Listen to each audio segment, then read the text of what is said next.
मैं professor Baljit Singh government college Hisar से हूँ। जो अभी लेटेस्ट अमेरिका और इंडिया के बीच में जो ट्रेड डील हुई है, जो 50% से लेके 18% के ऊपर आया है, उसे भारतीय अर्थव्यवस्था को उसे बहुत फायदा होने वाला है। लेकिन इस ट्रेड डील के अंदर जो आप अलग अलग क्षेत्रों में फायदे की जहाँ तक बात सुनते हैं, तो ट्रेड डील से सबसे बड़ा जो हमें फायदा मिलने वाला है, जेम्स ज्वेलरी इंडस्ट्रीज को होगा, एग्रीकल्चर इंडस्ट्रीज को होगा, और जो मैरीन से रिलेटेड है, मछली पालन और इनसे उस इंडस्ट्रीज को इससे काफी फायदा होने वाला है। क्योंकि इंडियन इकोनॉमी के अंदर ये एक बहुत बड़ा सेक्टर था जिससे एम्प्लॉयमेंट जनरेशन सबसे ज्यादा होता था, और इस ट्रेड के इम्पोजिशन की वजह से वो जो क्षेत्र थे वो इम्पैक्टेड थे। कृषि क्षेत्र में किस तरीके से फायदा मिलेगा एग्रोनॉमी में, कृषि क्षेत्र में? कृषि क्षेत्र का सीधा संबंध टेक्सटाइल से जुड़ा हुआ है। जब टेक्सटाइल इंडस्ट्री जो थी वो अमेरिका के अंदर मैक्सिमम जो एक्सपोर्ट था हमारे टेक्सटाइल और फार्मा सेक्टर का काफी मात्रा में होता था। तो जब टेक्सटाइल सेक्टर ग्रोथ करेगा तो ऑब्वियसली वो कृषि सेक्टर को अपने आप में प्रमोट करेगा। और भारत का जो राइस है वो मैक्सिमम जो एक्सपोर्ट था वो यूएसए को होता था। तो ये कृषि से जुड़े हुए दोनों क्षेत्र, चाहे कॉटन है या राइस है, दोनों के दोनों इस चीज से इंडिया को बेनिफिट देंगे और एम्प्लॉयमेंट जनरेशन काफी मात्रा में होगा। और क्या क्या फायदे मिलेंगे इसके अलावा, जो इस ट्रेड से जो ट्रेड डिस्काउंट जो आप बेसिकली ट्रेड डील के अंदर दो तरह का इम्पोजिशन था। एक तो 25% टैक्स था, और 25% जो था हम रसिया से ऑयल लेते थे, उसकी वजह से टोटल 50% था। तो ये 50% से 18% आने की वजह से हमारे जो नेबरिंग कंट्री थे, हमारा उनसे ज्यादा मात्रा में ट्रेड लग गया था, जो टैरिफ था वो ज्यादा हो गया था। तो पाकिस्तान है, बांग्लादेश है, जूट इंडस्ट्रीज के ऊपर डिपेंड थे, श्रीलंका है, इवन जो कॉफी और टी के ऊपर इम्पैक्टेड था। तो उन कंट्रीज के साथ इंडिया अब ज्यादा मात्रा में कम्पीट कर पाएगा, और इंडिया का जब जो ट्रेड टैरिफ है वो कंपैरेटिवली उनसे कम है।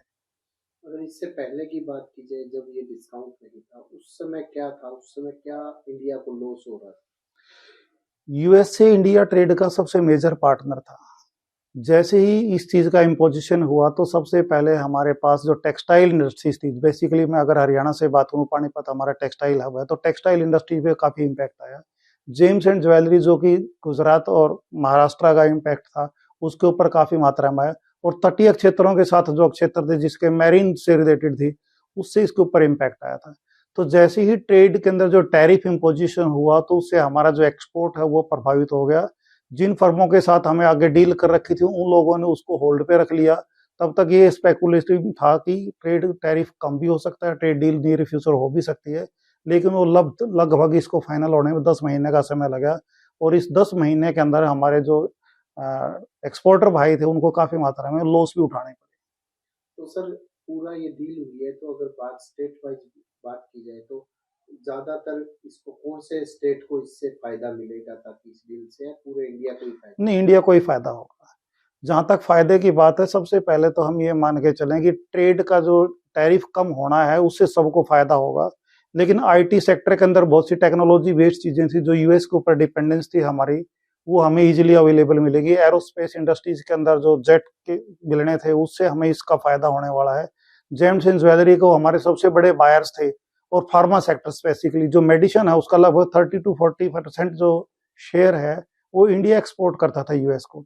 जैसे ही ये डील हुई है, इससे हमारे को फार्मा सेक्टर के, टेक्सटाइल को, इंडस्ट्रीज के, और एक चीज जो शेयर मार्केट का आज ग्रोथ हुआ है अपने यहाँ पर, जो कैपिटल इनफ्लो था, फॉरेन इंस्टीट्यूशनल इन्वेस्टमेंट जो फर्में थी उन लोगों ने अपना पैसा इंडिया से निकाल लिया था। जैसे ही ट्रेड डील हुई वो कैपिटल जो इनफ्लो हो वो इंडिया के अंदर बढ़ेगा। और आज ही एक ही दिन के अंदर 0.47 बेसिस इंडियन रुपीज जो है वो ताकतवर हुआ है, या ये कहो कि अपना जो पैसे की जो वैल्यू हो वो बढ़ी है। इसका मतलब विदेशी जो पैसे का फ्लो जो इंडिया से कम हुआ था वो दोबारा से बढ़ेगा, और इंडियन इकोनॉमी को एक्सपोर्ट करने के अंदर भी फायदा होगा, इन्वेस्टमेंट के लिए टेक्नोलॉजी भी आएगी और पैसा भी आएगा। सर, आपका नाम और पद? मैं Baljeet Kandola, professor, department of economics, government college Hisar. मैं professor Karampal Narwal, Haryana school of business में भी वरिष्ठ प्रोफेसर के रूप में कार्यरत हूँ। देखिए, आपने बहुत अच्छा प्रश्न किया है।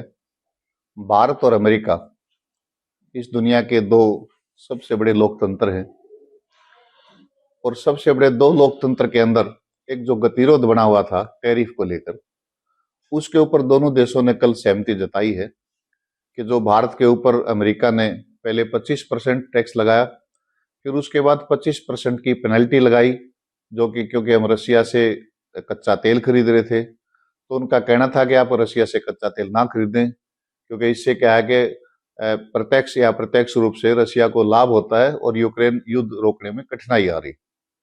लेकिन क्योंकि हमें तो कच्चा तेल चाहिए और वो सस्ते रूप उसमें भी चाहिए, तो हमारी भी लेना उसकी मजबूरी थी, इसलिए हम अपने जो देश के हितों के साथ, आर्थिक हितों के साथ समझौता उसमें जल्दी नहीं कर पा रहे थे।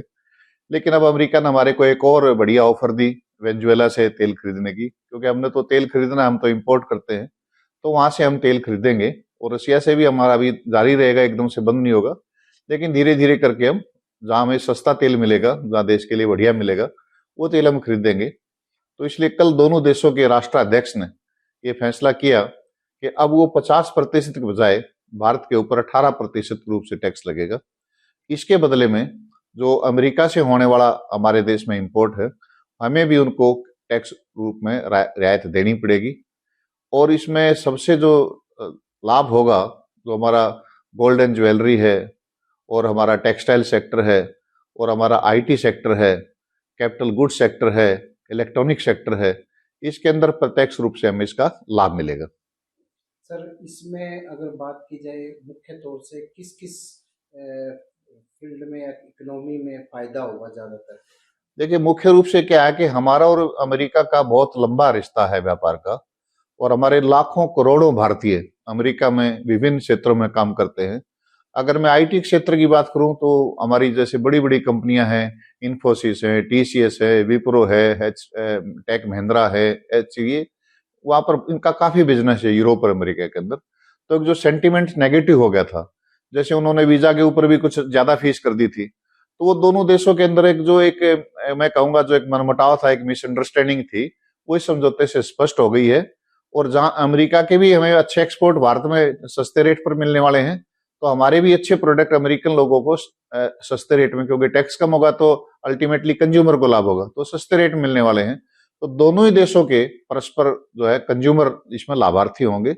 और मैं समझता हूं कि कम से कम भी हमें अभी हम $50 बिलियन का बिजनेस हमारा और अमेरिका का है, तो मैं ऐसा समझता हूं कि अगले आने वाले 8 से 10 सालों में ये व्यापार दोनों देशों के बीच में $500 बिलियन तक होने की उम्मीद है, जिससे दोनों देशों को लाभ होगा। निश्चित रूप से हमें ज्यादा लाभ होगा, क्योंकि हमें R&D से रिलेटेड जो है वो ज्यादा इंपोर्ट करना पड़ता है, और हमारा जो है वो टेक्सटाइल का है, जैसे मैंने बताया टेक्सटाइल का है, जेम ज्वेलरी का है, उसमें हम अमेरिका का, और सर्विस सेक्टर में जैसे मैंने आईटी सेक्टर बताया उसमें हम भी अमेरिका को एक्सपोर्ट करते हैं। सर, इससे पहले जब ये डील फाइनल नहीं हुआ था, इससे पहले तो इंडिया को किस तरह का लॉस हो रहा था? देखिए, लॉस तो इसलिए हो रहा था कि सबसे पहले तो मैंने बताया कि आजकल जो पूरी दुनिया का ग्लोबल विलेज हो गया है, तो जब हमारे थोड़ा सा ये खटपट हुआ दोनों देशों के बीच में, मैं तो इसमें बड़ी दाद दूंगा हमारे देश के माननीय प्रधानमंत्री की, उन्होंने बहुत संयम रखा। वो तो जैसे एक सचमुच में एक बहुत बड़े जो व्यक्ति को संयम रखना चाहिए, उतना संयम रखा। अमेरिका के राष्ट्रपति ने जरूर बीच बीच में कुछ बातें कही, लेकिन संयमता से हमने रखा। हमने यूरोपियन यूनियन के साथ समझौता किया, हमने फ्रांस के साथ किया, हमने इंग्लैंड के साथ किया, तो ऐसे करके हम 8 बड़े समझौते अंतर्राष्ट्रीय व्यापार के कर चुके थे। और अब ये प्रेशर आ गया था, दबाव आ गया था अमेरिका के ऊपर भी, कि भी अगर भारत कहीं हमारे हाथ से छूट ना जाए, ध्यान रहे 140 करोड़ उपभोक्ता है और अमेरिका के लिए बहुत बड़ा बाजार है। आपने पिछले दिनों में देखा होगा, हमने फ्रांस के साथ राफेल का एग्रीमेंट किया, और उसमें से 88 राफेल जो यहाँ पर गोवा में फैक्ट्री लगाकर बनाएंगे, तो उससे जो अमेरिका का सपना था 35 बेचने का, वो टूटा। तो अमेरिका को लगने लगा था कि कहीं भारत हमारे हाथ से ना खिसक जाए। तो और हमें तो कभी अमेरिका से एलर्जी नहीं थी, हम तो एक ऐसे देश हैं जो कोई किसी से अपने संबंध विदेशी तौर पर खराब नहीं करते हैं।